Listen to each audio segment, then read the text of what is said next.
Hi, TRICARE. Allow me to introduce myself. My name is Corey Weathers, and I am a military spouse. My husband has been in the Army for the past 11 years, and I'd like to personally thank you for the amount of services that you have covered in that 11 years. But for just a few minutes, I would like to talk with you about what it means to be a military spouse provider. That's right. I am also a TRICARE provider. What? I've been a mental health clinician for the past 20 years, devoting the last 15 of those years specifically to military families. Since then, platforms have evolved, technology has gotten better, and now there's a new thing called distance counseling or telemental health. And that's what I'd like to talk with you about today. There's now certifications that I have that allow us to have all the ethics and all the training that we need to provide online distance counseling. And the VA is leading the way on providing telemental health services to veterans and their families. So in June, when I came across your website, which I had been checking monthly for years, for you to finally say that you were going to approve telemental health as an approved service, awesome, great news. I was thrilled and excited and had now found a way to continue my career in providing services to more military families than I was able to provide before. When I sent my application in, I personally reached out to your representatives and told them, just to clarify, I want you to know that I am a military spouse and a provider, to which that confused them. They kept asking me what my sponsor's social security number was. To which my reply was, I'm not calling or contacting you as a beneficiary. I'm actually contacting you as a provider, because guess what? There are military spouses out there that are also providers. Once we got that snafu fixed, I assured them that I'm a provider. I have all the credentials. I have 3 different licenses in 3 different states, and I am ready to sign up for telemental health services. I just want to make sure everybody knows that I am a military spouse. I have a license in Virginia. I would like to provide services to beneficiaries in Virginia because I have a license to practice in Virginia. And Virginia has said that I can provide distance online counseling to clients in Virginia based off of the ethics and training that I have. And they are okay with it. I just happen to live in South Carolina. Why? Because I'm a military spouse and we keep moving. And I don't have a license in South Carolina because we're only going to be here for 1 year. But I am excited about keeping that Virginia license for as long as I can, because now telemental health makes it possible for me to provide services to clients in Virginia indefinitely, regardless of where I live, because that's what telemental health is. The correspondence I got back was, we're not turning away any providers. We're very excited about this, and we're definitely excited to have a military spouse be one of our providers. Great news. Turned in my application, and I didn't hear anything for months. Now, I have already had a battle with some of the state boards in the past with how long it took them to push paperwork across desks or across cubicles or through the email waves to move this along. States have come a long way. Now, state boards have a little checkbox that says that military spouses can be expedited. You're doing it! To which we have sung their praises, because finally we don't have to wait for 5 months for people to push paperwork. In 5 months, I might move again.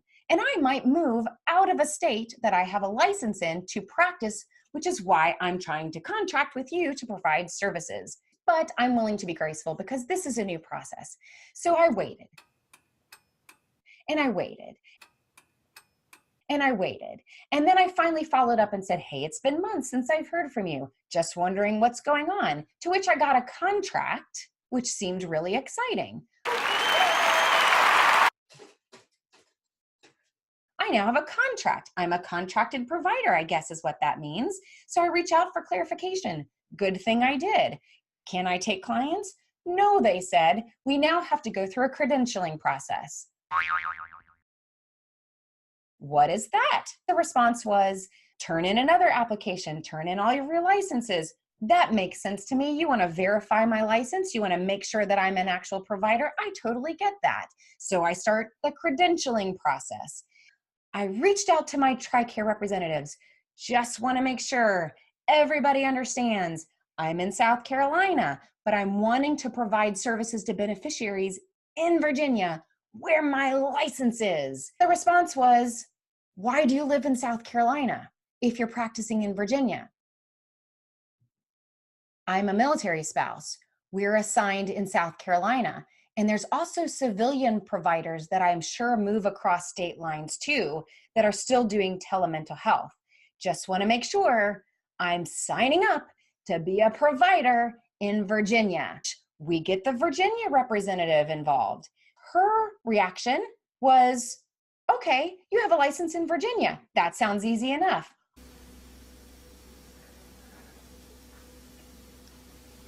So you're telling me there's a chance? Yeah! Awesome, I say. We're going to get this going now. What's your mailing address, she says. My mailing address is South Carolina, but I'm practicing in Virginia. To which that stumped her. Why are you in South Carolina? So now we have a three-way conversation between South Carolina and Virginia, making sure everybody is on the same page. All the representatives from TRICARE that need to be involved are involved. Does everybody understand what telemental health is? Does everybody at TRICARE understand what telemental health does? Does everybody understand that telemental health is distance counseling? Does everybody understand that it is up to the state boards to decide what is ethical in their state? Does everybody understand that I am a military spouse that lives in South Carolina, probably not for very long, but I am wanting to provide services to Virginia? Everybody says, we think we've got it now. I reach out. What's going on? Can I have an update? It is now February. I clarified with them. You said 90 days. Does that mean that by the end of February, this is going to be resolved? I got no answer. But at the end of February, I did get a lovely email from a different person who has not been involved in any of these conversations that said that my paperwork is going before the committee. That's wonderful news, I said. I just want to clarify, do you understand that I am applying to Virginia? She says, can I have your South Carolina license? I'm sorry. All of this is in my credentialing packet that you asked me to turn in back in June and then in November. Why are you now looking for a South Carolina license? I am not going for South Carolina. I'm going for Virginia. She says, no problem, got it now. Your paperwork is going before the committee. Wonderful. I think we've crossed the finish line. Yesterday, I get a letter in my mailbox that says, Dear Corey Weathers, you have now been approved as an in-network provider for TRICARE. Congratulations. You can now start seeing beneficiaries. I could start booking clients. I can start seeing them. I can learn the billing process. But then something stopped me because this has been a long process and humans are involved. And so I decided maybe, just maybe, I should check up on this. And I reached out to them and said, hey, this says I've been approved. They said, you are. Awesome. You can now see beneficiaries. You can go ahead and start booking. Really? That's wonderful news. Awesome. So I can start seeing clients in Virginia. The response was, I don't know anything about Virginia, but you are in network and can provide services in South Carolina.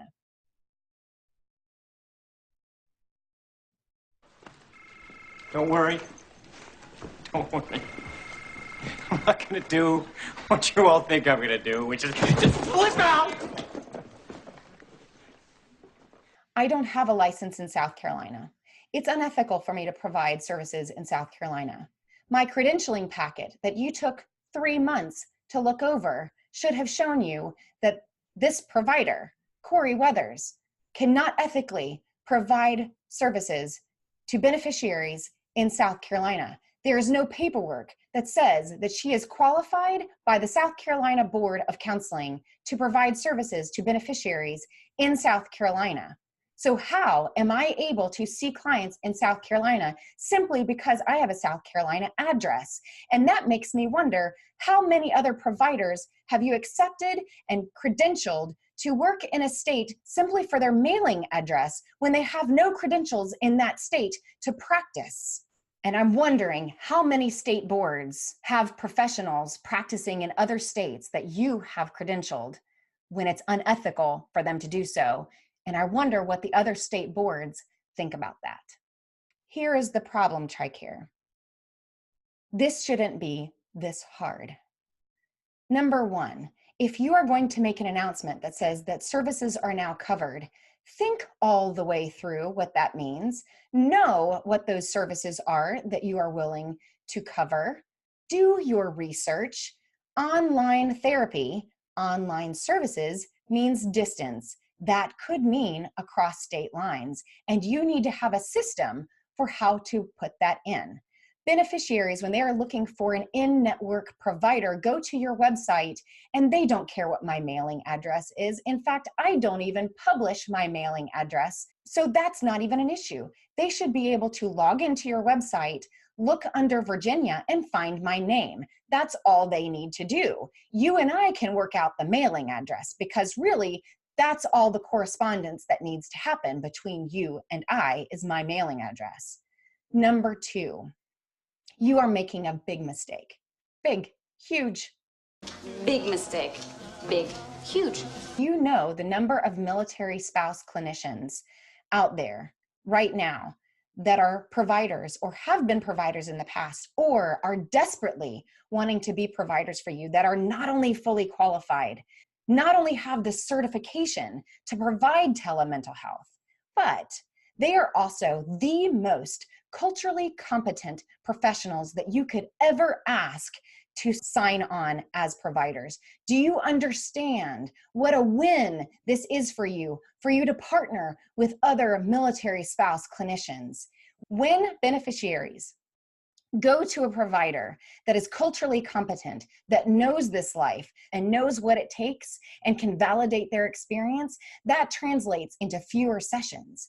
And you are missing out on the best deal you could possibly find by partnering with other military spouses that can be your providers, reducing your costs significantly. But you have forgotten that your beneficiaries could also be your providers. So there are military spouses that are waiting for you to figure this system out. And I did not want to call you out because I don't want anybody on my bad side. However, it has taken 9 months of my career to get nowhere with you. I am 9 months into an application and a waiting process and a credentialing process, and I still can't see clients because of a mailing address misunderstanding. I have lost 9 months of income as a military spouse provider because you didn't know how to solve a problem before you announced it. All you have to do is fix your system and be a hero.